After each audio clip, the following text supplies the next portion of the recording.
See if the Gamecocks play it conservatively here.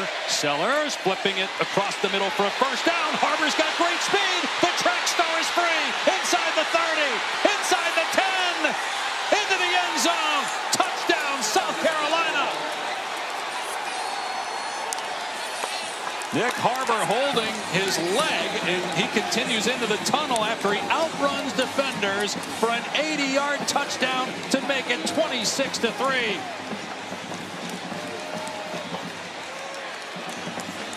That is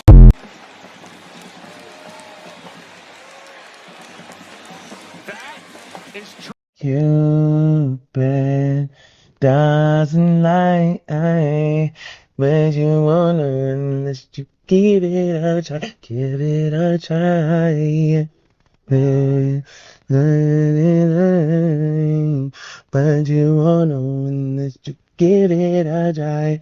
Hey, girl, if I tell you I need you, that doesn't mean that I don't care.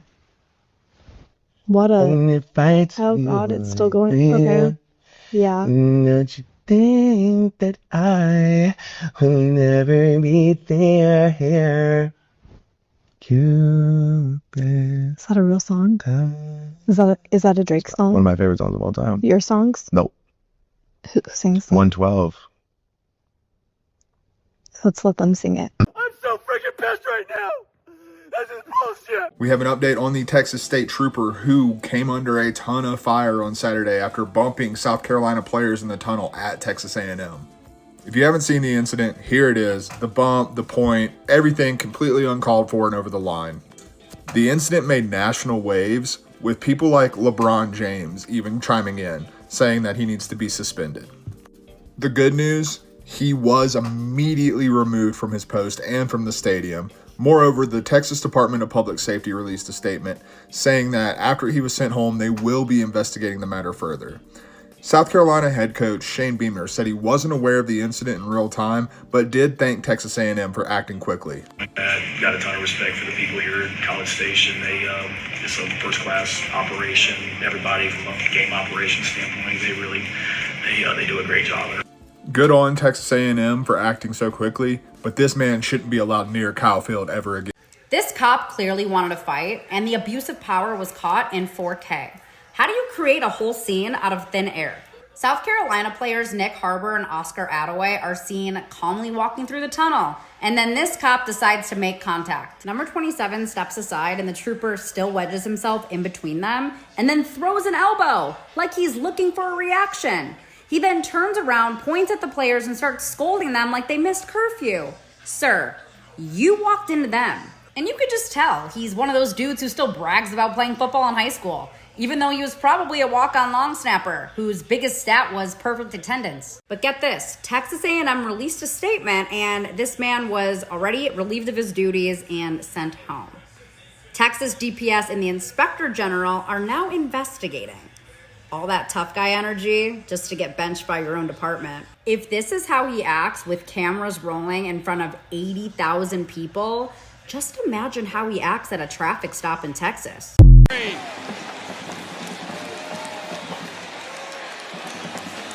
That is track speed from the big man, Nick Harbor. No shots of anybody catching him. One of the fastest. It's nothing that y'all can say to justify how this state trooper, this grown man, just ran into these two 19-year-old boys. Look at how he bucked his shoulders right before impact. And like Shannon Sharp and Ocho said, if he would do this in front of 105,000 people, what would he do when nobody's watching? Really? Well, that's good to know. I would hope so. I did not see that, wasn't aware of that. Got a ton of respect for the people here at College Station. It's a first-class operation. Everybody from a game operation standpoint, they do a great job and are first-class people. So I appreciate them handling that the right way and sending him home. Blame the student athletes for this. I've seen people blame the trooper. I'm going to tell you what I think about all this as a criminal defense attorney. First off, I think these two guys did part ways so that he could squeeze through. I think it's truly insulting that he comes after him, pointing his finger at them, blaming them for the contact that he caused. But what's truly alarming to me is thinking of this man out there on the street when there's not a college football game going on, when there's two men who are walking and he makes contact with, and we know that the story can't be that it was incidental. It's somebody's fault. You see, he's pointing at them. He's telling them it's their fault. And if it's their fault, and he says his shoulder hurts, guess what that is in the state of Texas? That's assault on a peace officer. That's a serious felony. And in a world where there's not always cameras, there's not always a game going on, these guys end up arrested for a felony in the state of Texas, where he's saying they were in a restricted area. He went to go see what was going on. They shoulder checked him, causing his shoulder pain. They're both arrested for felony assault, and now it's his probable cause statement, his little write-up against their word against his. And they're telling their defense attorney, he hit us. And the defense attorney is saying that's not how he painted the picture. Well, were you in a restricted area? Well, yeah, I jogged up there because I needed to decelerate. I thought I was going to hurt my hamstring, and my teammate went up there to check on me. I'm like, okay, so you were in a restricted area, and then did you make contact with his shoulder? Well, yeah, he actually made contact with us. That's not what he's saying. And all of a sudden, your situation where a prosecutor is prosecuting you for a criminal offense even though you did nothing wrong. This is exactly how innocent people end up in the criminal justice system, and then they're being given an offer. They're trying to make a decision. Do I take that probation, or do I risk going to trial? He's going to come testify. It's terrifying. This is one of the most ridiculous things I've ever seen at a college football game. This never happens. There are troopers working at every SEC, pretty much every college football game. I'm not naive enough to say that this guy is definitely going to be in big trouble for this, because we all kind of know how it goes. But this is going to be very embarrassing for A&M within the SEC. I think there's going to be a lot of pressure to show a little bit of accountability, because you really just can't do this. It's an escalation. It's a safety thing for players who are on your team, especially in a visiting stadium. And it's really bad. Never happens for a reason in college football games. No matter what you think of police work or state troopers, this never happens. And I wouldn't be very surprised if there was actual discipline. I'm calling for the cop that bumped into Nick Harbor after he scored an 80-yard touchdown to be suspended. Because we know Nick Harbor is fast as lightning. He scored an 80-yard touchdown versus Texas A&M, as you can see in this video, and he pulled up, looked like he pulled a hamstring running into the end zone, walking back to the field with his teammates, and the cop that's working at the stadium went out of his way to bump into Nick Harbor and cause a problem. Now, if Nick Harbor would have punched him, it would have been a problem. He would have been suspended, and he would have been the bad guy. So I'm calling for this cop who was upset that Texas A&M was getting beat at the time to be suspended. And I think sometimes we have to remember that back in the day, the SEC did not want a particular type of player playing in their conference. I know it's the best conference now, and we all over in the conference. We all there, all brothers and sisters in the SEC. But we have to remember back in the day, they did not like us. And some of those people down south still have those mindsets. And I think that this cop is a prime example that they don't like you unless you're benefiting them. And Nick Harbor running an 80-yard touchdown, beating the doors off Texas A&M at the time was not benefiting this cop. I'm calling for this cop to be suspended or even fired, because this was uncalled for. And if Nick Harbor would have punched him, he would have been a bad guy and he would have been suspended. The Texas A&M football team won its game on Saturday, but a moment between state law enforcement and the opposing team is getting a lot of attention. Let's talk about what happened. So A&M played South Carolina. When two of the South Carolina players were coming out of a tunnel at the stadium, cameras showed a Texas state trooper walking between two of the players, bumping shoulders with them, and then yelling at them. The Texas Department of Public Safety responded to this pretty quickly, posting this on social media. It says that it's aware of what happened at the football game and that the trooper involved was sent home from the game. It also added that the department's Office of Inspector General is going to look further into this. That is the entity within the department that investigates complaints made against the department's employees. Texas A&M police also posted that this happened in the Northeast Tunnel and that the trooper has been relieved of his game day assignment. So we're going to work to learn a little bit more about what comes next for the trooper involved and if there are other responses that need to be shared. So follow along for those. My name is Will Dupree. I'm a reporter and an anchor at the NBC station in Austin, Texas. Thank you for watching.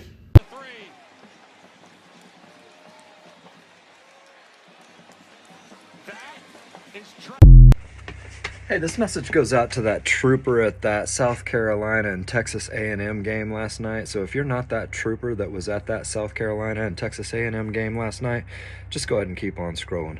Hey, sir, there used to be this saying that said something about you and that horse you rode in on. I can't remember it exactly, but you probably should check out that video that I did for J.D. Vance. Look at this unnecessary roughness. I mean, what's going on here? Number 27's clearly trying to do the polite thing and get out of this cop's way, but state trooper decides he's going to be a prick, then wants to turn around and get all pissy with number 8. They should demote his ass to like a school crossing guard or some shit for a couple months. What a prick. Good morning. Does this officer have a name?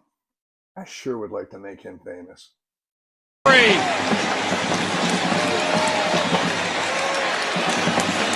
That is track speed. That occurred yesterday, November 15th, at the Texas A&M South Carolina Gamecocks football game. And that's a Texas State trooper who pretty much decides to throw a shoulder at wide receiver Nick Harbor after scoring an 80-yard touchdown and pulling up gimp after what appeared to be a hamstring injury. That officer was relieved of his duties at the game shortly after that incident because it was in front of 80,000 people and a live TV audience. Relieved of his responsibilities at that game that day, not relieved of his responsibilities that he has sworn to uphold, protect, and defend out there. So I got a question for you. If he's going to act like that in front of 80,000 people and a live TV audience, how do you think he's acting out there? How do I, as a self-defense instructor, teach people of color how to defend against that? Other than what Nick and his teammate did, which was just to walk away. Knowing full well that that's probably not the first time Nick has experienced something like that, and probably not going to be the last time he's going to experience something like that. What the fuck, people? Anyway, happy Sunday. A Texas State trooper tried to pick a fight with South Carolina's wide receiver Nick Harbor after Nick Harbor scored an 80-yard touchdown, and his momentum carried him into one of the end zone tunnels. Now, Harbor and 3 teammates were coming out of the tunnel when the Texas State trooper intentionally bumped into them, then turned around, wagged his finger in their face, and started yelling at them. Just watch.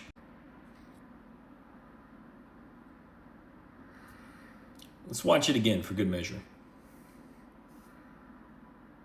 And as you can see, it's a white trooper bumping into a group of black men and then yelling at them.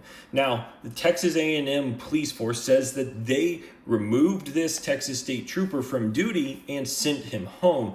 And the Office of Inspector General for the Texas Department of Public Safety says that they're aware of the incident and they will further be looking into the matter, and no additional information was released. But this is just another indication that the police forces in this country are filled with people who abuse their power consistently.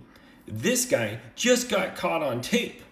I hope he loses his job, but that just means he'll go over to ICE at this point. Hey, what's up, y'all? This is George Cook at African American Reports. I'm sure by now you've all seen the video of a Texas State trooper intentionally bumping 2 South Carolina University football players. And what's so sad is this marred what was otherwise a great game. I'm going to show you the video now, then comment on it. Check this out, y'all.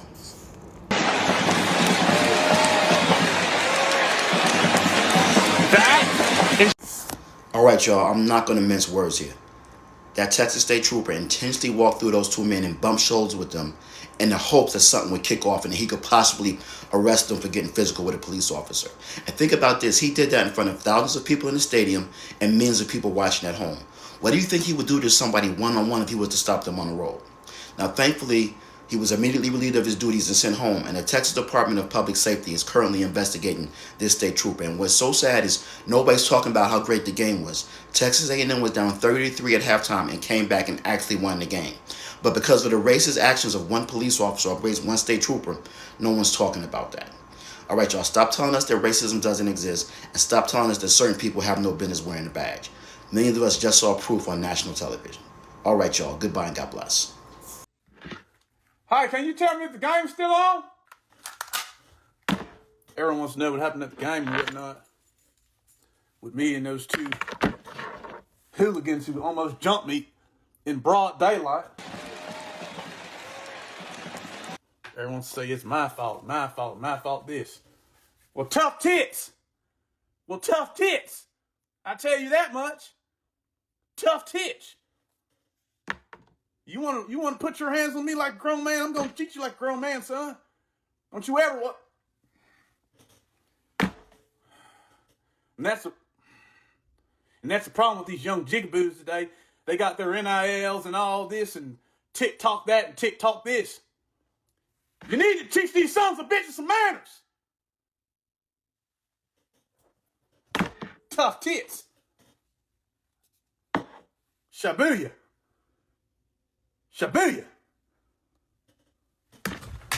Son. Let's give him something to talk about. Hey, Marty!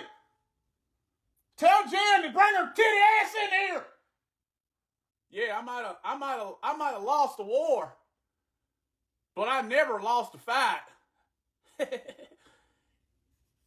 Yeah, you tell him that. Hey, son, you do what you do on the field, and you let me do what I do in the field. If you ever put your fucking hands on me again, well, let's have a little story time then. Let's talk about it. Everyone wants to talk about I'm going viral and whatever and whatnot. Huh? Tough tits.